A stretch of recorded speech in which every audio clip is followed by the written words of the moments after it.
안녕하세요. 대한민국 1등 대출 전문가 레오 김은지입니다. 이번 시간에는 여러분들이 정말 많이 궁금해 하시는 디딤돌 대출에 대해서 좀 자세히 설명을 드리려고 합니다. 디딤돌 대출은 많은 분들이 많은 이용을 하시고 또 저금리로 이용할 수 있는 국가 정책 상품입니다. 저희가 많은 분들이 이렇게 물어보세요. 대출을 어떤 순서로 받으면 제일 좋을까요? 라고 문의를 하시는데, 그러면 저는 항상 정책 자금 먼저 살펴보시고 해당이 안 되면 그 다음에 은행 상품으로 가자, 이렇게 말씀을 많이 드리는 편인데요. 그 정책 상품으로는 디딤돌 대출, 그리고 신생아 특례 대출, 보금자리론 대출, 이런 종류들이 있습니다. 물론 전세 상품에서도 버팀목 전세라든지 여러 가지 상품들이 있는데요. 자, 여기서 우리가 디딤돌 대출에 대해서 한번 살펴보려고 하는데, 디딤돌 대출은요, 장점을 한번 살펴볼게요. 디딤돌 대출의 장점은 무엇일까요? 당연히 저금리입니다. 요즘 같은 고금리 시대에 금리가 낮은 상품을 이용을 해서 내가 집을 매수할 수 있다라고 하면 정말 좋은 선택이 되겠지요. 그래서 여러분들이 디딤돌 대출에 관심을 갖는 이유가 아마도 저금리 때문일 것으로 보입니다. 자, 저금리라 하면 시중금리보다 낮기 때문에 이자 부담을 덜 수가 있죠. 그래서 아무래도 사회초년생, 저소득층, 신혼부부에게 훨씬 유리한 그런 상품입니다. 그리고 또 우대금리가 또 존재를 하죠. 우대금리는 금리를 추가 할인을 해주기 때문에 우대금리 혜택을 볼 수가 있습니다. 신혼부부라든지 다자녀라든지 여러 가지 본인 조건에 따라서 금리를 감면받을 수 있고요. 또 상환 방식이 좀 다양하죠. 은행 상품도 여러 가지 상환 방식이 있죠. 원금 균등 상환 방식, 원리금 균등 상환 방식 이렇게 나눠져 있는데, 이 디딤돌 대출 같은 경우는 한 가지가 더 있습니다. 체증식 상환 방식이 가능합니다. 자, 상환 방식이라는 것은 무엇이냐면 내가 대출을 받게 되면 그 다음에 이자하고 원금을 상환을 하셔야겠죠. 그냥 무이자로 빌릴 수 있으면 얼마나 좋겠습니까? 하지만 모든 대출은 이자가 존재를 합니다.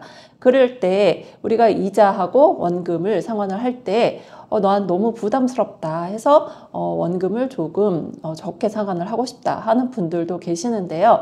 자, 여기서 원리금 균등은요, 매달 내는 금액이 똑같습니다. 100만 원이라고 딱 책정이 되어 있고요. 그리고 그 안에서 원금과 이자가 서로 왔다 갔다 하면서 계산이 되는 것이 바로 원리금 균등 방식인데요. 이 원리금 균등 방식 같은 경우에는 초반에는 이자 부분이 훨씬 크고, 그리고 이제 뒤로 갈수록 원금이 많이 빠지는 구조로 되어 있고요.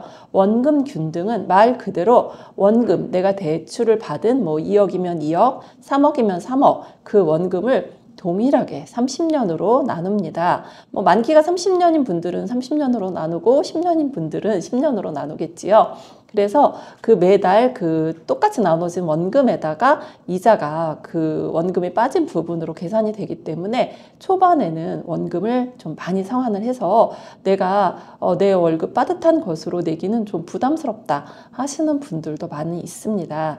그리고 세 번째는 이제 체증식인데요. 체증식 같은 경우는 점점 원금 상환이 늘어나는 그런 구조인데, 처음에는 정말 적은 금액의 원금을 상환을 합니다. 예를 들면 1,000원, 2,000원 이런 식으로 점점 증가를 하는 것이 체증식이라서 초반에 나는 이자만 내고 싶다 하시는 분들이 대부분 선택을 하는 것이 이제 체증식입니다. 그래서 디딤돌 대출 같은 경우는 이렇게 다양하게 내가 원금을 상환할 수 있는 그런 구조가 가능하다는 뜻이고요. 자, 그럼 단점은 무엇이 있을까요?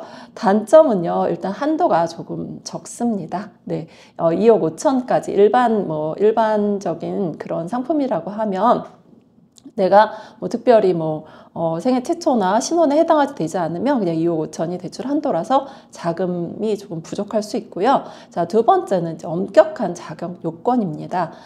은행 같은 경우는 신고소득자, 즉 소득이 없는 분들도 가능하지만 디딤돌 대출 같은 경우는 증빙소득자와 인정소득자까지만 가능하고, 또 면적이라든지 또 소득이라든지 여러 가지 제한이 있기 때문에 많은 분들이 해당을 받지 못하는 경우가 많습니다. 뭐 당연한 얘기겠죠. 정책 상품인데 뭐 아무나 해주게 되면 안 되겠지요. 그래서 엄격한 자격 요건이 존재합니다. 그리고 어찌 보면 또 복잡한 신청 절차라고도 할 수 있는데요. 은행 상품 같은 경우는 내가 소득과 뭐 계약서를 가지고 좀 편안하게 진행을 할 수 있지만 이 디딤돌 대출 같은 경우는 자산 심사라는 과정이 한 번 더 존재를 하게 됩니다. 그래서 본인의 자산이 얼마인지 뭐 또 본인이 뭐 세대주인지 뭐 여러 가지 심사를 하게 되기 때문에 좀 더 신청이 까다롭고 시간이 오래 걸릴 수 있다라는 그런 단점이 있습니다. 하지만 이런 단점에도 불구하고 저희는 집을 사야 되고 또 집을 사게 되면 대출을 받아야 되고 대출을 받게 되면 또 저금리를 이용을 하고 싶어 하는 것이 모든 사람의 바람입니다. 그래서 그럼 이런 디딤돌 대출을 받는 조건과 또 어떤 혜택이 있는지 한번 하나씩 살펴드리겠습니다. 자, 디딤돌 대출은요, 정부가 주관을 하는 주택담보대출입니다. 그래서 무주택자가 집을 구매할 때 이용하는 대출 상품이라는 뜻입니다. 내가 집이 하나 있는데 갈아타기로 사용을 하고 싶다. 나는 지금 집을 하나 있는데 팔고 넘어가고 싶다. 이런 분들은 해당이 안 된다는 것입니다. 현재 내가 심사를 받는 시점에 무주택자여야지만 심사가 가능하다는 그런 뜻인 거죠. 자, 그리고 디딤돌 대출의 신청 대상을 먼저 살펴본다라고 하면 당연히 민법상 성년이어야 되고요. 이거는 뭐 은행 상품도 마찬가지입니다. 미성년자한테 대출을 해주는 경우는 없다라고 보시면 될 것 같습니다. 그리고 대한민국 국민이어야 됩니다. 저희가 대출을 하다 보면 대한민국 국민이 아닌 분들도 일반 은행 상품에서는 가능한 경우가 많습니다. 하지만 디딤돌 대출 같은 경우는 대한민국 국민이어야 됩니다.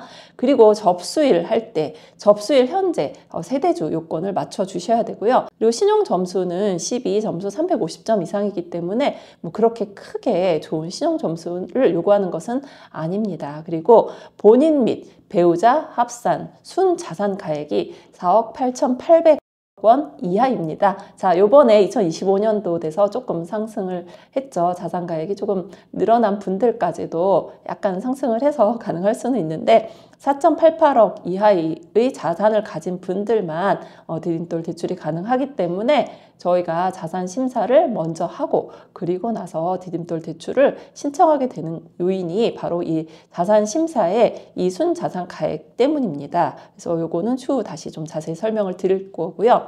자, 그래서 이런 분들이 신청이 가능하고요. 그 다음에는 대출 요건입니다. 대출 요건 같은 경우는 일단 주택 가격이 5억 원이 넘으면 안 됩니다. 그래서 5억 원이 넘으면 안 되지만 그래도 6억 원까지 가능한 분이 있죠. 집값이 6억 원까지는 신혼이나 2자녀 이상인 가구는 집값이 6억까지도 디딤돌 대출이 가능하고요. 소득 요건이 조금 까다롭죠. 그래서 부부 합산 연소득이 6천만 원 이하여야 하고요. 또 생애 최초나 2자녀인 같은 경우는 7천만 원, 신혼 가구는 8,500만 원 이하의 소득 요건을 맞추셔야 됩니다. 그리고 LTV는 최대 70%. 자, 여기서 LTV라는 건 뭐냐면 집값 대비 몇 퍼센트의 대출을 해줄 것이냐 이거입니다. 그래서 뭐 2억 5천까지밖에 안 해준다면서요 라고 할 수도 있지만 두 가지 조건이 다 맞춰져야 되는 거기 때문에 집값의 70% 한도 내에서 대출이 가능하고요. DTI라고 해서 본인의 소득 대비 몇 퍼센트 대출이 가능한지를 따져보는 그 DTI는 60%까지 가능합니다.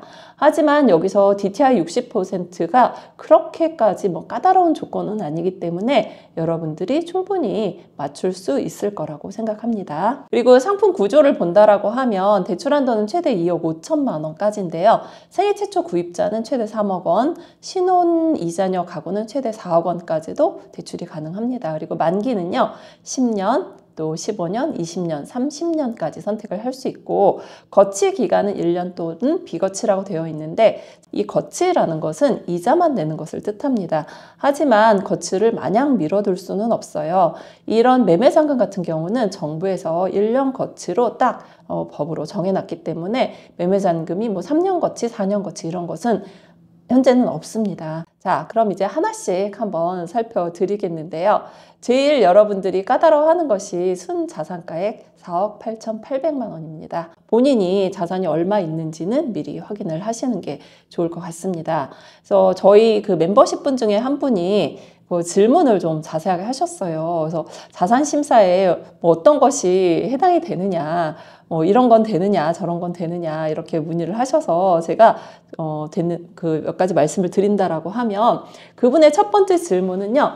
코인이 자산 심사에 포함이 되느냐였어요. 요즘 젊은 분들 코인 많이 하시잖아요. 그래서 코인 같은 경우 가상화폐는 자산 심사 대상에 포함이 되지 않습니다. 그래서 잡히지 않는다는 거죠. 그리고 퇴직연금 중에서는요, DB, DC, IRP 이렇게 나눠져 있는데, 자, 이거는 그럼 포함이 되느냐? DB, DC 뭐 말이 어렵죠. 퇴직연금의 일종인데요. 자, 여기서 포함이 되는 것은 IRP입니다. 그래서 IRP는 자산 심사 대상에 포함이 된다라고 하니 그 부분을 조금 살펴보시면 될 것 같고요. 그리고 나는 지금 현재 전세를 살고 있다. 그럼 이 전세 보증금이 자산 심사에 포함이 되느냐? 네, 포함이 되겠지만 여기서 대출 부분은 제외를 하고 본인의 자산만 포함이 됩니다. 그래서 그냥 편안하게 말씀을 드린다라고 하면 이 디딤돌 대출에서의 자산 심사는 본인의 모든 그 자산에서 대출을 뺀 부분이 평가가 된다라고 생각을 하시면 될 것 같습니다. 그래서 자산 심사 부분은 그렇게 알고 가시면 될 것 같고요.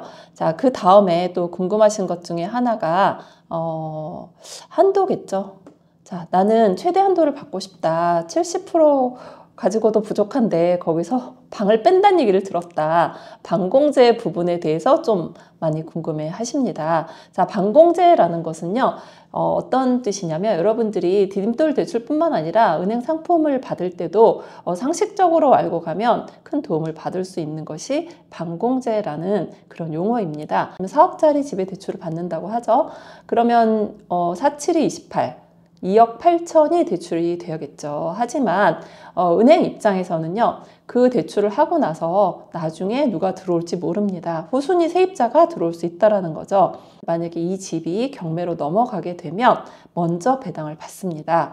먼저 배당을 받으면 은행 입장에서는 너무 억울하겠죠. 언제 들어올지도 모르는 그 세입자 때문에 나는 내가 빌려준 그 대출을 다 회수를 못할 수도 있다는 뜻인 거예요. 그래서 은행에서는 보험에 가입을 하게 되고요. 그래서 그 보험이 바로 MCI나 MCG를 뜻하게 됩니다. 그래서 이 디딤돌 대출에서는 MCI는 사용을 할 수가 없고요. MCG라는 주택보증 상품을 이용을 하게 되는데 이 주택보증 상품을 이용을 하게 되면 저희는 방공제를 하지 않고 최대한으로 대출을 받을 수가 있습니다. 그러면 이 방공제라는 것은 서울 같은 경우는 지금 5,500만 원을 공제를 하게 되어 있고요. 그리고 뭐 서울 수도권 같은 경우는 뭐 지역에 따라 조금 다르지만 4,800만 원 정도 공제를 합니다. 대출도 얼마 안 되는데 5,500이나 빼면 나는 돈이 부족하다 하시는 분들 같은 경우는 MCG에 가입을 하시면 되는데 이 주택보증인 MCG 같은 경우는 디딤돌 대출은 조금 제약이 있습니다. 일반 3억 원 이하의 주택에서만 주택보증을 사용할 수 있고요. 새해 최초 같은 분들 같은 경우는 6억 원 이하 주택에서도 주택보증을 사용을 할 수가 있습니다. 그리고 6억 원을 넘고 9억 원 이하의 주택에 구입 보증은 이용을 할 수가 당연히 없겠죠. 그리고 디딤돌 대출은 당연히 6억 원이 초과하는 그런 집은 이용할 수가 없는데 제가 이 설명을 드리는 이유는 신생아 특례 역시 디딤돌 대출의 연장선상입니다. 그렇기 때문에 신생아 특례에서는 이 주택보증을 또 쓸 수가 있습니다. 그래서 이 주택보증을 MCG라고 하는 이 주택보증을 이용을 하게 되면 저희는 방공제를 하지 않고 최대한으로 대출을 받을 수 있다라는 그런 뜻인 거죠. 대출을 잘 받았는데 그 다음에 지켜야 될 것이 있습니다. 디딤돌 대출 같은 경우는 정책상품 대출입니다. 디딤돌 대출을 받게 되면 1개월 이내에 그 집에 전입을 하셔야 됩니다. 네, 그리고 1년 동안 전입을 유지를 하셔야 된다는 거죠. 그럼 그 무슨 말이에요? 세입자를 들일 수 없다라는 뜻인 거죠. 그래서 디딤돌 대출은 본인이 직접 이 집에서 거주를 하는 분들, 실거주 하시는 분들한테 이용할 수 있는 그런 상품이고요. 그리고 담보 대출을 받은 주택 이외에 추가 주택이 확인이 된다. 이건 무슨 뜻이냐면 내가 대출을 받고 나서 디딤돌 대출을 받은 후에 내가 집을 하나 더 사는 경우를 뜻합니다. 그런 경우에는 6개월 이내에 그 집을 처분을 하셔야 돼요. 새로 산 집을 팔아라 이 뜻입니다. 뭐 디딤돌 대출 받은 집을 뭐 팔아라. 뭐 그것도 뭐 해당은 되겠죠. 왜냐하면 어차피 상환을 하셔야 되니까. 그래서 6개월 이내에 그 새로 산 집을 팔지 않으면 디딤돌 대출은 상환을 하셔야 되는, 이제 디딤돌 대출을 받을 분들 같은 경우는 당연히 집을 매수를 할 수가 없습니다. 그래서 이 두 가지 전입 조건하고 그 다음에 추가 그 매수 금지 조건은 꼭 지켜주셔야 됩니다. 자, 디딤돌 대출의 금리에 대해서 한번 살펴볼까 합니다. 여러분들이 디딤돌 대출이 이렇게 까다로운 조건임에도 불구하고 이 대출을 선호하는 이유가 무엇입니까? 바로 금리 때문이잖아요. 그래서 디딤돌 대출의 금리를 한번 살펴본다라고 하면, 자, 여기 표에 나와 있는 거 한번 볼게요. 자, 당연히 만기가 짧을수록 금리가 저렴합니다. 그래서 만기 10년인데 내 소득이 2천만 원 이하이다. 그러면 2.65%로 형성이 되어 있고요. 그리고 15년 20년, 30년으로 갈수록 점점 금리가 높아지는 것을 볼 수 있고요. 당연히 소득이 높은 분들에 한해서 또 금리가 높아지는 것을 볼 수 있습니다. 자, 그러면 자, 7천만 원을 초과하고 30년인 경우에 3.95네? 많이 비싸네? 이렇게 생각을 할 수 있지만 현재 시중 금리가 4.5%에 형성이 되어 있기 때문에 디딤돌 대출 금리는 많이 저렴하다고 볼 수 있습니다. 근데 여기서 또 할인이 들어간다라고 하면 훨씬 더 저렴한 금리를 받을 수가 있는데요. 자, 할인 조건을 한번 살펴본다라고 하면, 자, 다자녀인 경우에 0.7%의 할인이 적용이 됩니다. 자, 다자녀는 여기서 3자녀 이상을 뜻합니다. 이 다자녀의 개념이 은행마다도 다르고 여러 가지 많은 뭐 청약 다르고 다 다르기 때문에 다 하나씩 짚고 넘어가셔야 될 것 같고요. 그리고 연소득이 6천만 원 이하인 한부모 가구에 또 0.5%의 할인 금리가 적용이 됩니다. 그리고 2자녀인 경우는 0.5% 할인이 되고요. 그리고 1자녀, 아이가 한 명인 가구는 0.3%가 적용이 됩니다. 그리고 다문화, 장애인, 생애 최초 구입, 신혼 가구는 각각 0.2%의 금리 우대가 가능합니다. 하지만 이 금리 우대가 모두 중복이 되는 것은 아니고요. 자, 우대 금리 중에서 하나를 택하셔야 됩니다. 하지만 여기서 다자녀, 2자녀 가구, 1자녀 가구는 다른 우대 금리하고 중복 적용이 가능하기 때문에 본인이 몇 %까지 할인이 받을 수 있는지 내 조건을 꼼꼼히 따져보고 여러분들이 정말 저렴한 금리를 받을 수 있다라고 하면 디딤돌 대출이 까다롭더라도 선택을 하시면 정말 좋은 조건을 받을 수 있을 거고요. 그리고 디딤돌 대출 같은 경우는요, 5년 변동 금리 혹은 만기 고정 금리 중에 선택을 할 수 있습니다. 자, 5년 변동 금리라는 것은 무엇이냐면 5년마다 금리가 바뀐다는 뜻이죠. 그 당시의 금리로 다시 5년이 가고 또 금리가 5년이 가고 그런 식으로 고정금리를 선택을 하시거나 아니면 처음부터 나는 만기 30년 고정금리를 선택하겠다 해서 가시면 될 것 같은데요.